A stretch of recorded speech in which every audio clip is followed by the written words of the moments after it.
All right. Happy happy Saturday to everybody here watching. Thanks for staying up late to watch the end of pretty shitty end of a basketball game that for two, I guess 2.5 quarters was actually pretty good. Um, Entertaining certainly. Um, we could talk about some of the nice things from tonight. I my inclination is to start off by saying that it was nice that the Knicks showed a little bit of heart, I guess, kind of. Although, how much heart do you really show when you give up 123 points? Um, I know the Bucks hit a bunch of shots from three, although you look at the stats, they ended up only 14 for 43. It seems like they had a million threes. Only shot 32% from deep, but they certainly, you know, utilized the best advantage creator in basketball well. They have some experience with that, and they certainly did it tonight. The Knicks, you know, threw a couple of different looks at Giannis. Nothing really worked. Everything flowed from there. The one advantage the Knicks had throughout the game, rebounding, subsided there in the fourth quarter. It looks like by the end of the night, the Bucks actually out-rebounded the Knicks.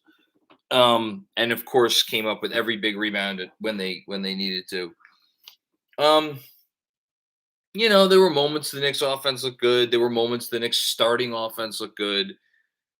There were even a few moments the Knicks starters defense looked acceptable, I'll say, in the third quarter, end of the second, beginning of the third quarter. But look, I mean, it's another another piece of proof, not that we probably needed one at this point, that this front office needs to just be honest with themselves ahead of February 10th. We have, at this point, 5 games to go. The Knicks will likely, well, no, not likely. They will be underdogs in 4 of those games. They have Sacramento on Monday, and then Memphis at home on Wednesday, and then back out on the road at the Lakers, at the Jazz, and at the Nuggets. I don't really care who plays for the Lakers in that game. The Knicks are going to be underdogs. So, yes, there is a and I'm not even taking a win against the Kings for granted. I mean, my God. There is a very, very real possibility that the Knicks will go into trade deadline day having lost, let's see, 7, 8, 9, 10 of 12 games, if my quick math was correct. Atlanta's playing well now. Atlanta won tonight. They're a game ahead of the Knicks. They're not even in the 10th seed. So that's really what this season is going to be about. Let me rephrase that. That's what the next week and a half is going to be about. I mean, do the Knicks give the front office any reason to think that they should continue to invest in this season? Forget about making a win now trade, because God knows that ship has sailed. But just, keeping this group together, I don't see it. I don't see how it happens. Doesn't make sense to me. I mean, even if they stole a couple games here. But then again, what are the Knicks going to get for these guys? Which is a whole question altogether. I will say this. Watching Fournier tonight, who had himself a nice little game until late, he ended up 10 of 19 from the field for a team high 25 points. I think if they wanted to move off Fournier, they could move off Fournier. Burks, I don't know what Burks is getting you at this point. He's not getting you a first-round pick, that's for sure. Derrick Rose is obviously injured. So yeah, I don't really know what you're getting. I mean, the trade discussion from now until the trade deadline is obviously most of the attention will be paid to Julius Randle. Do they entertain offers? I could tell you they're getting offers, or at least they're getting contacted. We'll see. A couple of brights, actually, Quentin Grimes was probably the only real bright spot, and he didn't even play that well in the second half. He had an outstanding first half, though. Quentin Grimes, I thought he stood out in the first half. Obi Toppin obviously had some nice minutes because he had some nice moments in every game. It's nice to see him and Randall play a couple minutes together, although that didn't really last. Barrett tried to power through his complete and total and utter inability to hit a shot tonight. He was 6 of 20 overall, 3 of 8 from deep.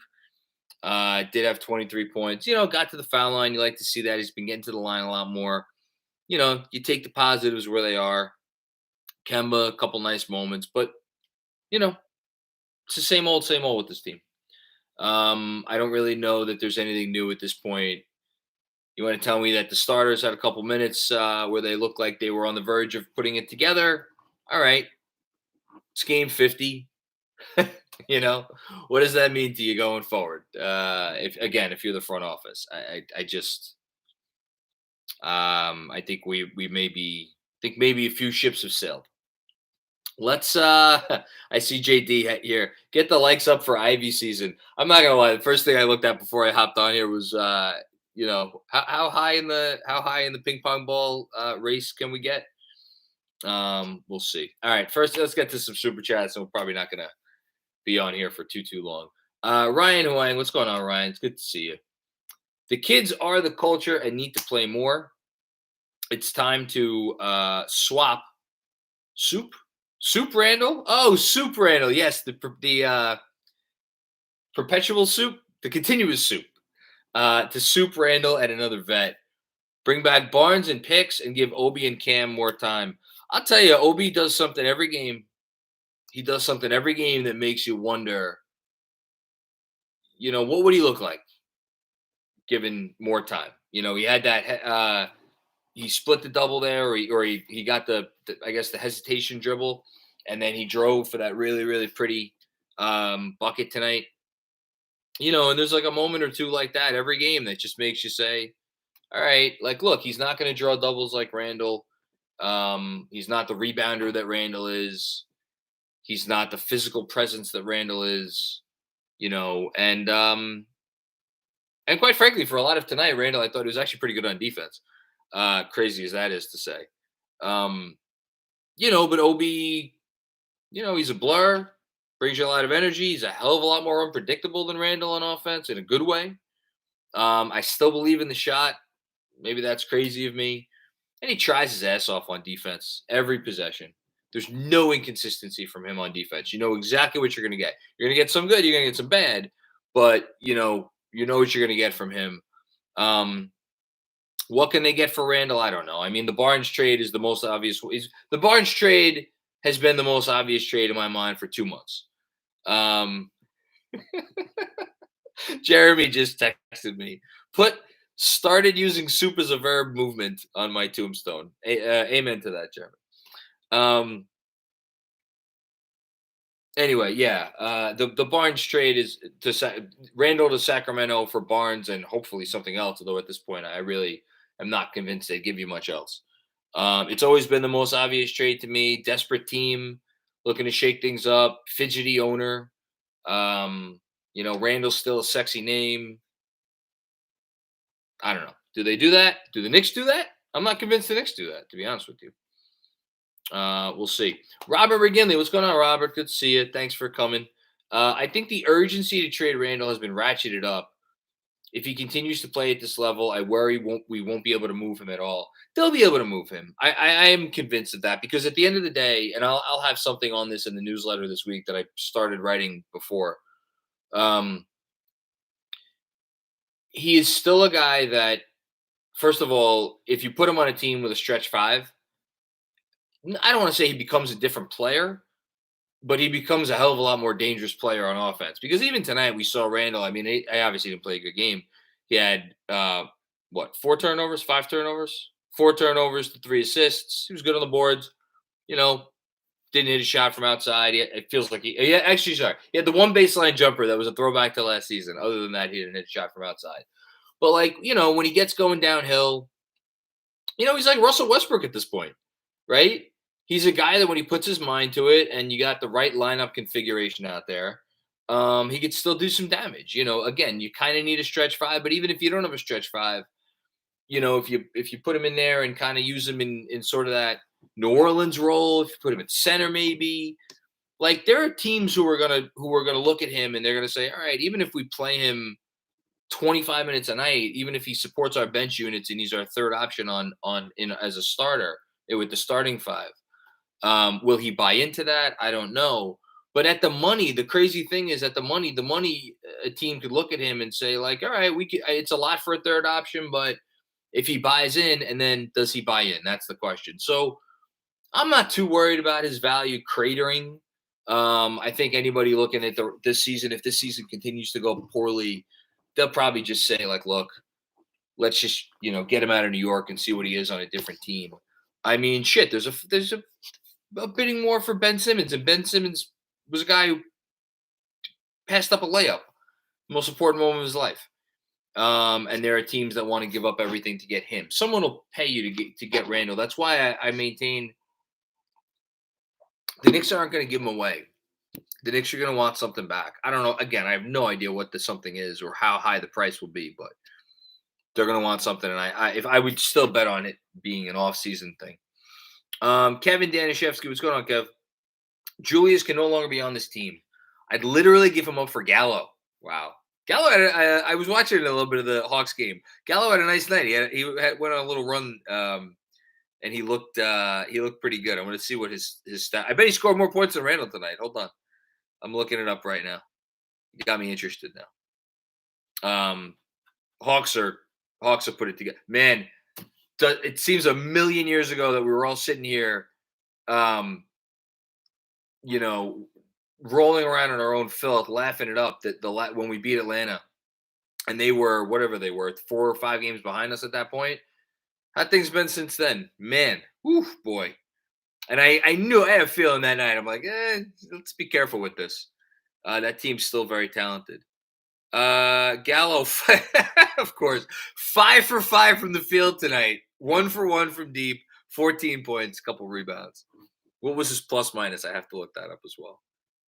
A plus 19. Almost a team high.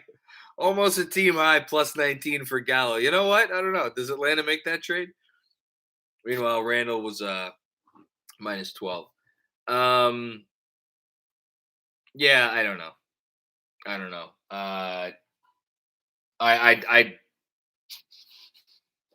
I'm sure they're listening. If it makes you feel any better. Dan Hidalgo, what's going on, Dan? John, Andrew, you guys are legends for being on here at 1 a.m. after that game. Is it 1 a.m.? It is also almost 1 a.m. Christ. I can't even drink. That's the worst part. Is like if I had some a friendly companion with a couple ice cubes to keep me company tonight, it would have been that much easier. But my wife and I on Monday, we started a 21-day fixed diet, which you really can't have any alcohol on. So I haven't really. I had a sip of wine, but other than that, I haven't had a drink since Sunday. So yeah, I'll take the kudos. Starters were visibly gassed in the fourth as the rebounding showed. Yeah, that's a great call, Dan. I had the same exact thought. My only comeback to that, and not a comeback, but a retort, I guess. Didn't think Quickly was very good in this game. He had the one really nice pass to Toppin for the alley-oop.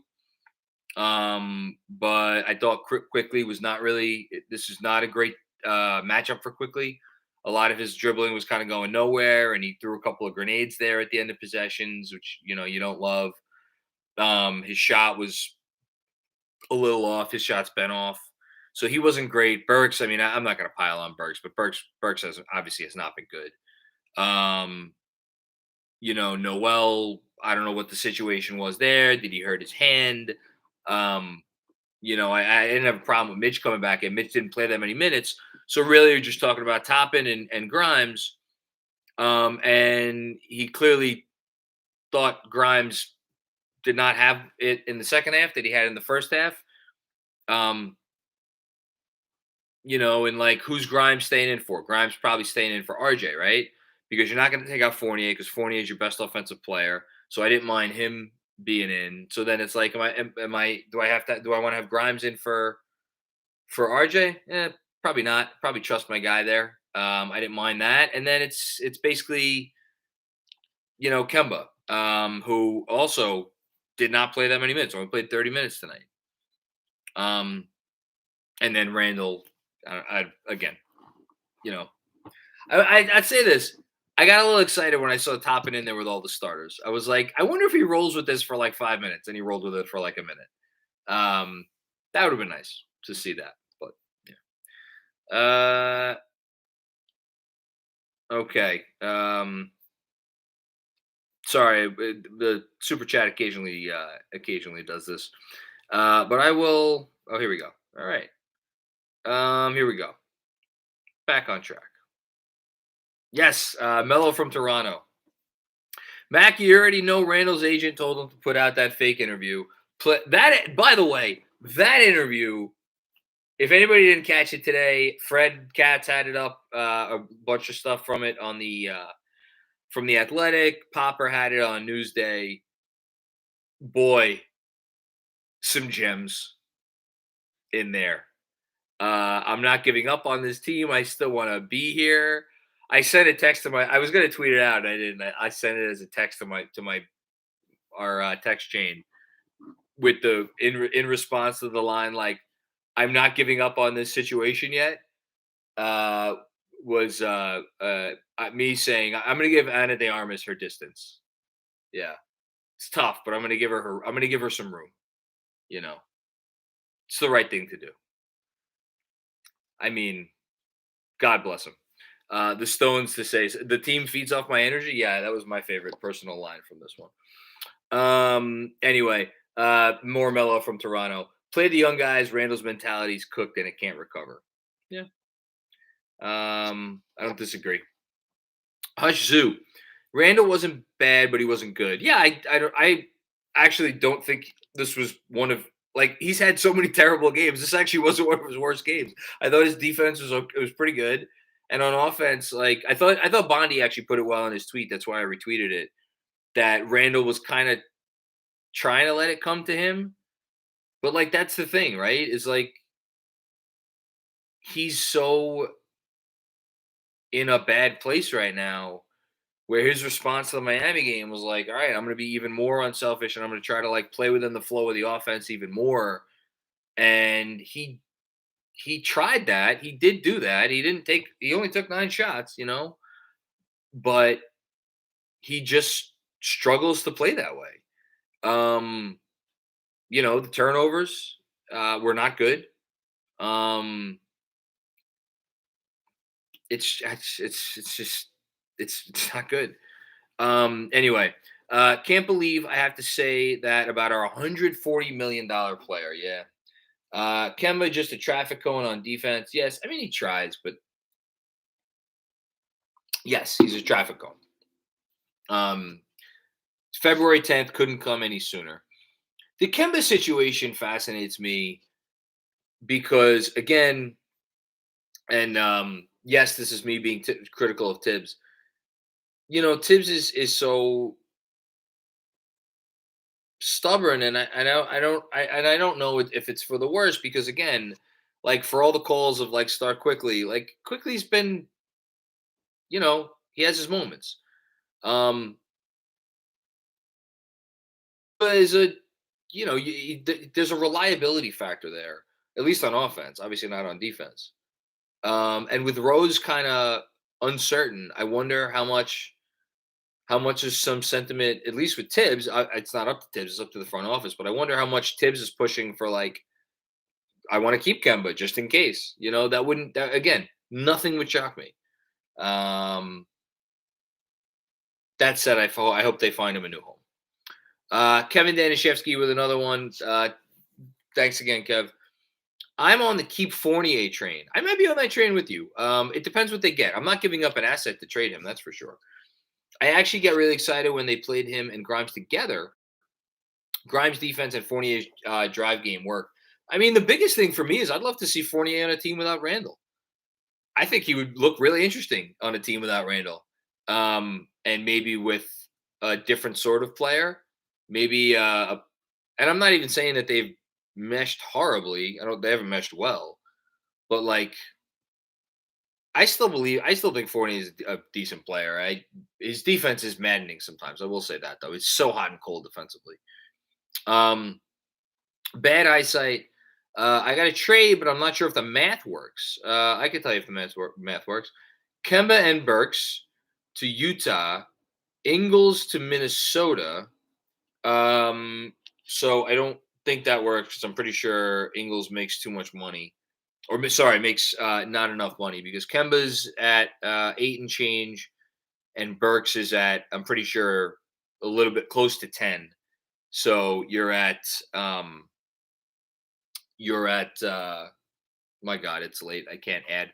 You're at like 18. You're at more than 18. And does Ingles make that much? I'll look it up right now. Whatever. Maybe there's another minimum salary in here. It's not that far off. I'll say that. Let me finish reading the trade. To Ingles to Minnesota, New York Knicks get Prince, Torian Prince, and a top 8 protected 2024 first. I'm assuming they're going to get that pick they would have to get that pick from Minnesota. So Minnesota's basically given up a first round pick, even a protected first round pick, lightly protected first round pick, to swap out Joe Ingles for Torian Prince. I don't think they do it. Joe Ingles has not been good this year. So yeah, I don't think they do that. It's a nice thought though. ML Nair. And I like the idea of trying to like get in on the Joe Ingles trade somehow. I wish Burks had continued to play well because I bet you could have gotten a first to take on Ingles for Burks, but maybe some, I don't know. I think they own some seconds. Maybe you could have gotten a nice second. I don't know. ML Nair. Tibbs couldn't wait to put the starters back in. Again, I'm not gonna. I don't blame him for that tonight. It's okay if you do. They obviously tired down the stretch. The switching just indicated the starters don't talk on defense. How many times do we see two Knicks switch onto the same man? I saw tonight's defensive breakdowns more as like Milwaukee was on point with their passes and the Knicks would fly out towards a guy and just wouldn't get there in time. Or there were a couple of late, a couple of moments where whatever Nick needed to rotate to whatever the open guy was, that guy was a little late. Like I saw that as more the issue than confusion. There were a couple of moments of confusion for sure. Don't get me wrong. But you know what? You play a team like the Bucks, and there's going to be those moments. And the Bucks are a hellaciously good offensive team. That said, again, did the Knicks starters play well on defense? I don't know if they played well. I didn't think they were terrible though. But again, I'm comparing it to like recent games. So I'm certainly being too kind. They were not good. Robert Cross, I love Robert starts now and everyone with a first time, long time. Can you please describe the art of a Mitchell Robinson free throw? Oh man, I don't have that in me. This fake crow over here could shoot a free throw better than Mitch tonight. I don't want to pile on the guy. I think you can tell when he went to the line there when it was like still barely a game. Oh wait, no, that's what it was. It was the last moment that it was actually a game when the Knicks I think had cut it to 8, right? And they RJ and Mitch, they didn't get the initial offensive rebound. Then RJ and Mitch went for the ball at the same time. Ball went into Giannis's hands, or it was going into Giannis's hands, and then Mitch, Giannis ended up getting called for the foul on Mitch, and you could tell Mitch's face when he went to the line. He's like, I gotta concentrate. I gotta make these, and he just couldn't get it done. Form needs work. I wish I had a better answer for you, but it's year 4. When are we getting it? Hashtag 53 wins, of course. Oh my God, we're coming up on 53 wins is officially not going to be a thing that you could hashtag it for the rest of the year, but I think what are they? Because they've lost now how many games? 27 games. You only got 3 more losses to go, Robert. Get him in while you can. Forgotten NYC. Thoughts on Julius getting a fan kicked out in Miami? I didn't read the article. I understand what happened. A fan said something about his plus minus. I don't know what else to say that it hasn't been. I mean, I have gone in on Julius the last couple times I've done these. He's a weak-minded player. He's a weak-minded individual. My thoughts are, it's unfortunate. That's my thoughts. Yeah. I guess maybe because it's late, I'm feeling like that I'm not going to rip him too badly tonight. Hush Sue. Thad Young, Derek White, and a first-round pick for Randall. If San Antonio wants to do that deal, oh my God, yes. I'm pretty sure those players make too much money though, because again, he's only on the books this year for it's 21 point something, 21.7 or 8 or whatever it is, and those guys make too much. Would I send back additional salary to make that work? Yes, I would in a heartbeat. I do not think the Spurs are doing that. I still think Derek White is actually a desirable player. Oh yeah, they make way too much. Derek White makes 15.6 and Thad makes 14.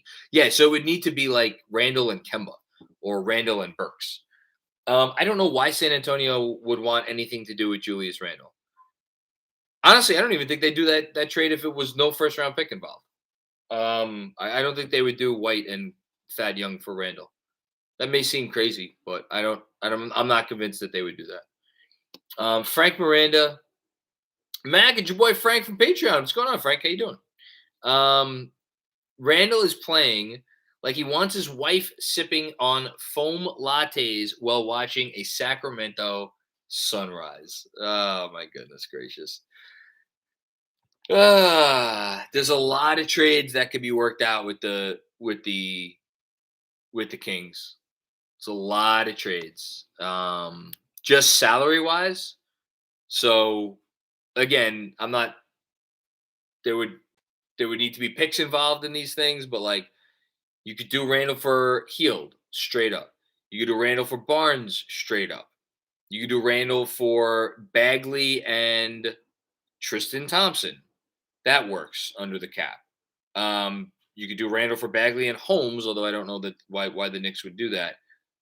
Just from positionally. You could do you're close to being able to do Randall for Bagley and Davion Mitchell, but you need a little bit more salary in there. There's just a lot of combinations. There's a lot of combinations you could do. And then obviously, if you send additional salary back from New York to Sacramento, you could do combination trades. Like let's say the Kings want to get rid of both Hield and Bagley, right? You could do that, for like Randall and Kemba or something, or like Barnes and Bagley. Like what? There's so many different combos, and it's just two teams with a bunch of pieces that they are like don't work. So like it comes down to who's asking for what picks, because I'm sure the types of deals that Sacramento's pitching, the Knicks are probably like, all right, well, great, send us like 3 first-round picks or whatever the crazy thing they're going to ask for, and then Sacramento's like, well, wait, no, you should probably be sending us like, that's why it's not just agreeing on the players, it's agreeing on the picks. Shaq Gunn. Anthony Simons, trading for him possible? Absolutely not. Anthony Simons, man, that's the best thing that's happened to the Blazers in years. He is good. He ain't going anywhere. Max Cyril, man, this felt like a pre-2021 game. Thanks for all the great work, Macri. Was there during the lean years and will be there when we are back. Hashtag 35 wins, question mark. You know what? Oh, boy. 35 wins. What do we need to go to get 35 wins? I think I did this the other night. 35 wins means 12 and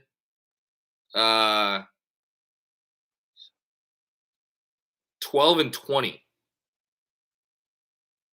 Can this team go 12 and 20? Meaning, are they going to win 12 more games out of the last 32? That's what Robert has meant this whole time. Robert has meant this whole time. Hashtag 35 wins. We forgive you, Robert. More from Mello from Toronto. Macri, have you heard more from your source? LOL. No, nothing else. I just look. Teams are calling. Teams are checking in. Again, someone will want Randall. There are teams that want him. It's just I have no idea what they want to pay. Parish Duggar. No Cam is our culture. League players are saying, what the fuck? I don't think anybody around the league is saying that the Knicks are doing Cam Reddish wrong by not playing him in the first 2 weeks since he got there. They need to play him. If they don't play him, they've done wrong by him and they've done wrong by themselves. They will play him. I guarantee you they will play him. They did not trade for him to sit him on the bench for the rest of the year. They're going to play him. You're going to get a lot of Cam Reddish. I don't know if you're going to like it, but you're going to get a lot of Cam Reddish. It's a matter of time. Wait till after the trade deadline. William E. Randall knows his fate. Minimum effort. Again, I thought the defensive effort from him tonight was acceptable for much of the game, but he had his moments. He always has his moments. He has his moments every game, and that's the part that is so maddening. But then again, if we're being honest, he was the same player, not the same caliber of apathy, but every game last year he had his moments where he wouldn't come out to guard a shooter or was a little late getting back and but then there were other games where he was downright inspirational on defense. Yeah, it is pretty upsetting to see this. Does he know his fate? I don't know. I saw they had a shot of him on the bench somewhat late in this game. Not that late. No, not that late. The game was still in, they were still in the game. It was a competitive game at the time. And Tibbs is drawing something up. And Randall's sitting there on the bench, but he's looking off. He's looking up at the scoreboard or it just didn't look like a guy who was engaged. I don't know. I really don't know. A lot of I don't knows for me tonight. Sorry about that. That's where this team has left me, and specifically Randall has left me. Leo Skorupski, thank you so much for the contribution. I appreciate it. We appreciate it. You're the man. Slacker hero. Over under 38 wins for the season. Which you take? Oh my God, under. Where can I get that bet even money? For them to win 38 games, they would need to go 15 and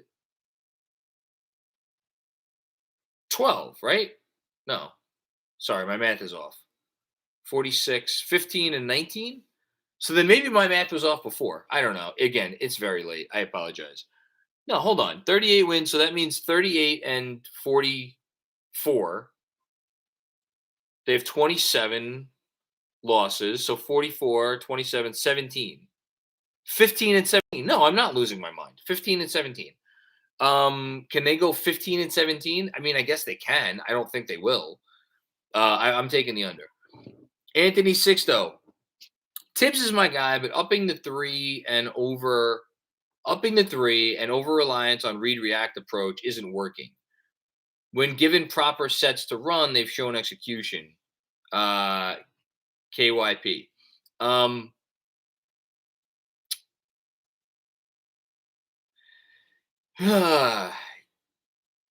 That's Tibbs. Yeah, that's his thing. Read and react. I think he likes it because I think he thinks players like playing in it, and I think players generally do like playing in read and react. It works great with the bench. Works really well with the bench. He's never had to call a play all year for the bench. And they've been pretty outstanding. Even without Rose, they've been pretty good. It's not working with the starters. You're right. In terms of the over reliance on three, like I don't. It's not like he has guys taking bad threes or guys taking threes that shouldn't be taking threes. They don't hit enough of them, and yet their year-long percentage is still not horrendous. I maybe Andrew could look it up, but even tonight, what did they shoot from three? They were 35% from three. You know, that's not terrible.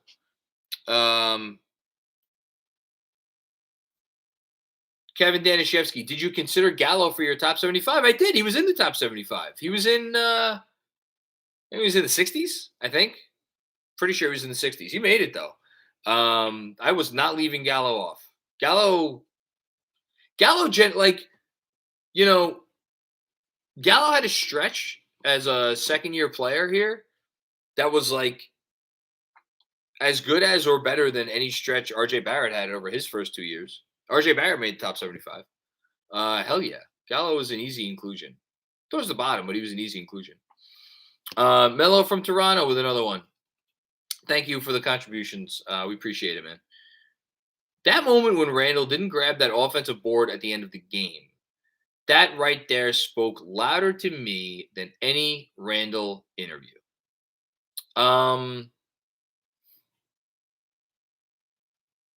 Actions speak louder than words. Yeah. But again, does he not want to be here?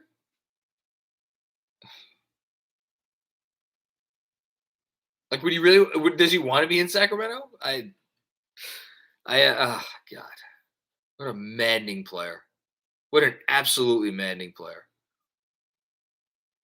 Among the most maddening players. Again, we had this conversation the other day. Among the most maddening players we've had to watch. Jacob Reali or Real. I apologize if I either of those or both of those are wrong. For some late night vibes. Also, forget the Randall situation for a moment. Is Mitch in future plans? Noel is the only big under contract, and free agents are not great at center. So free agency this year at center, you got Nurkic, and I think that's about it. I don't. Yeah, thank you. By the way, Andrew just looked it up. They're 11th in 3-point percentage this year. They're at 35.7%. And Schwinn had a really nice stat earlier today, I think, where if you take away Randall's threes or 3-point attempts, they're like 4th or 5th in the league from three, percentage wise, which is pretty good. I don't think that there is a chance in hell that they go into next season with Nerlens Noel at their starting center.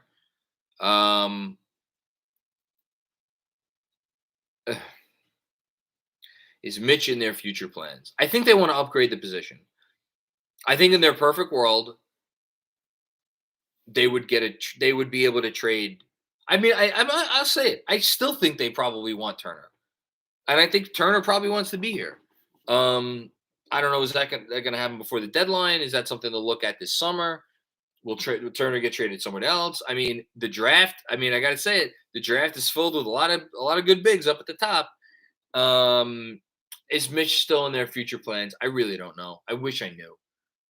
I really wish I knew because again, they could sign him to a contract today. Today, they could sign him to a contract. And tomorrow, and any day between now and the start of free agency, literally at any time. And he's been so up and down this season. You figure, maybe he would, and he's gotten hurt. You figure maybe he would want the security. But again, maybe they haven't made an offer to him. And my suspicion, but again, this will be tested after the trade deadline, is do they not want to sign him to a contract because they're fearful that whatever contract they sign him to will make him a less desirable asset at the trade deadline?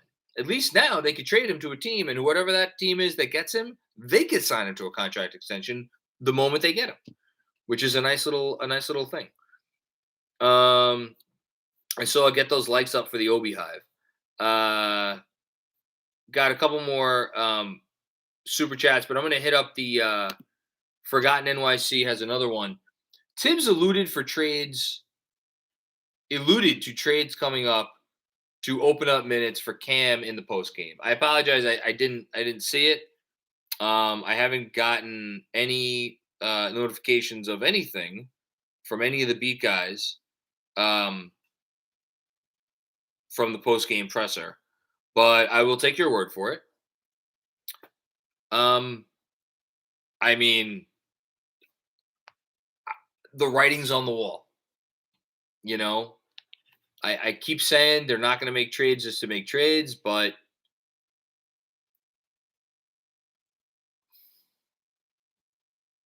I they didn't trade for Cam not to play him. So if they don't make the trades that we all think they're going to make, then they're going to have to sit healthy guys or shut guys down. It's the only two alternatives because they're playing Cam. They're going to play Cam. Kevin Danishevsky back for one more. I love you, my man. Non-Knicks. Giannis. Giannis is a top 20 player of all time. 2 MVPs. You could argue he's deserved. Yeah, I think he's deserved both of them. I'm sorry. You could argue he's deserved 4. I can't get on that. I think he's got 2. He's deserved 2. He might win another one this year. Champ is the alpha and defensive player of the year. Most unstoppable player since Shaq. Man, I think this is our last comment. Oh wait, no, we got one more from Robert Cross. I'll finish by addressing this one. Kevin. Just give me a minute. This another one from Robert Cross. The problem this year is the lack of chicken cutlet talk. Again, I'm on a diet at the moment, so I can't even have chicken cutlets right now. Is that part of the diet? Yes, it is. Randall for a well-cooked chicken cutlet. I would trade Randall for a well-cooked chicken cutlet if it came with a first-round pick that was unprotected at some point or lightly protected. Hashtag 53 wins. Did I drop the ball? Is this season my fault because there has not been enough cutlet talk? That is absolutely a possibility. If so, I apologize. That's on me. That's my bad. Maybe I'm not pushing enough P. That's probably it. And for me, pushing P is eating chicken cutlets. So I should work on that after my diet is over, of course. Okay. I'm gonna. Where's my top 75 list? Hold on. Here we go.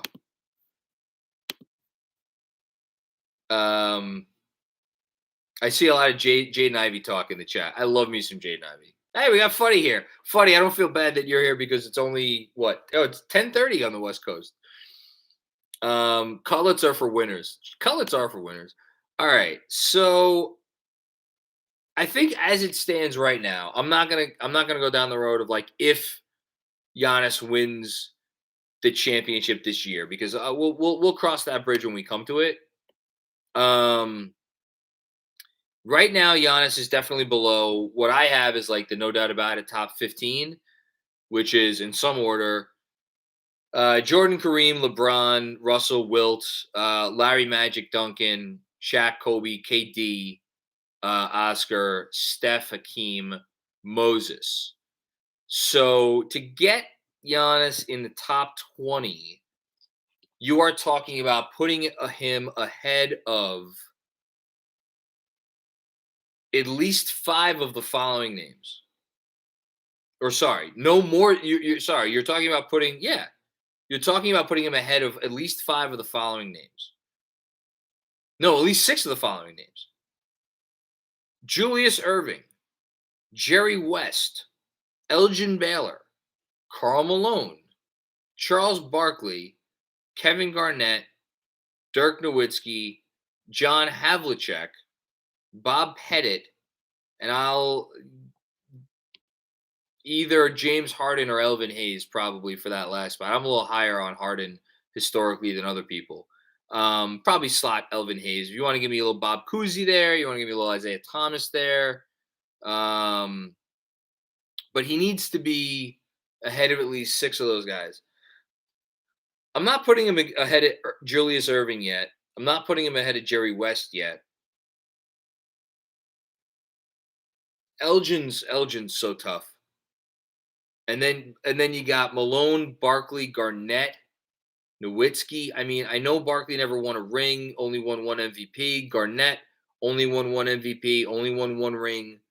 Malone, obviously 2 MVPs, no rings. Like, Giannis has the accolades to go ahead of all of these guys if you want to put him. Same with Dirk, 1 MVP, 1 ring.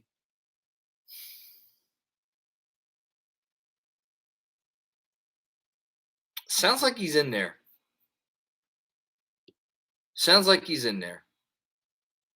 Yeah. I don't know what the order is, but it sounds like he's in there. Man, that's tough. And this is from Andrew. And Giannis might have to battle through super teams. Yeah, potentially. Sorry, there was one more super chat I missed before. Again, from Mello from Toronto. Thank you so much, my man. These are really thanks to everybody. Seriously, even if you're just watching, just everybody. It's 1:30 in the morning after another loss by 15 points, and you're here and you're checking this out. I'll end on this. I cannot believe we fought for that man, Julius, and for him to respond in this way. It broke my heart, and with that, I will end my night. You just made me want to watch The Godfather Part 2. You broke my heart. That's my best Michael impersonation. I'm much better at Al Pacino impersonations from the latter stages of Pacino's career when he became a caricature of himself. Should I do the great ass line? Andrew, you tell me. I don't think I'm going to do it. It doesn't feel right. I see a lot of greatest of all time, top 20 of all time talk in the chat. Why isn't The Godfather one of my top 5 trilogies, John? It is. It's my number 2. I had it as my number 1. Are we going to end on this? Fine. We can end on this conversation. So shout out to Final Review, who's about to drop their episode on before midnight. Got it right. Which I was just watching earlier. I watched some of it a couple nights ago. I watched some of it tonight. I'm going to finish watching it right now after I get off of here. So talking about the top trilogies of all time. I originally had Godfather first and Star Wars second, and I flipped it. And I flipped it in deference to so many of Bernard's conversations on Final Review about honoring the category. And the category of best trilogies, to me, to properly honor that category, means if you had one movie in a trilogy that either sucked or was materially worse than the other 2 movies, then that should get docked. Are The Godfather and Godfather Part 2 2 of my, 10 favorite movies of all time? Yes. Are they 2 of the 5 greatest movies of all time? Yes. Godfather Part 3 was an abhorrent piece of garbage in certain respects, particularly the Sofia Coppola performance, which, again, she's one of my favorite directors, if not my favorite director. So I feel really bad saying that, but I can't watch that movie because of her. And because of her, and other reasons, the Michael character, I think, changes a lot in Godfather 3. I can't put that. I can't put that number 1. It does not properly honor the category. So that's why I had to put Star Wars as my number 1 and Godfather number 2. And then what did I have? I think I had the Before trilogy 3. I honestly forget what I had 4 and 5. I think I had Indiana Jones in there and something. I forget what else I had in there. I was thinking about Back to the Future. There's one else in there that I had and I forgot about. I forget what it was. But my big take was, and what got me a lot of shit on Twitter today, was I didn't have Lord of the Rings. I'm just not a Lord of the Rings guy. Had a great time seeing Return of the King in the theater. Watched The Two Towers a bunch in college. I think I've seen The Fellowship of the Ring once, maybe twice. It's just not they're not my thing. Great movies. If you have it number 1 on your list, I don't begrudge it. Um, my favorite trilogy is Chicken Cutlets. Thank you for that, Robert Cross. Oh, Alien was my other one. Yeah, and again, Alien. I'm gonna end after this. Alien. I had number 4 because similar to Godfather 1 and 2, Alien and Aliens. I gotta tell you, I rewatch Aliens as much as any other movie. I rewatch Aliens once every 2-3 months. I love that movie, and Alien is arguably the better film, and I love Alien. And here's a hot take: Alien 3 is not good. I think it's watchable. I could sit and watch that. It's Ripley. It's an alien. It's a bunch of prisoners. What's not to love? Okay, I will end it there. Sorry, Andrew, I don't love Toy Story like you do. Um, Another great trilogy. Thank you, everybody, for coming and sticking around for movie talk with Macri. Don't forget, we'll be back with another um, post game live stream on Monday after the Kings game. My God, can you imagine if they lost that game? I can't. And Jeremy and I will have our usual pod drop on Monday as well. Until then, have a great weekend. Stay dry. Enjoy the snow if you have kids and a sled and a hill nearby. And yeah, talk to you soon. Adios.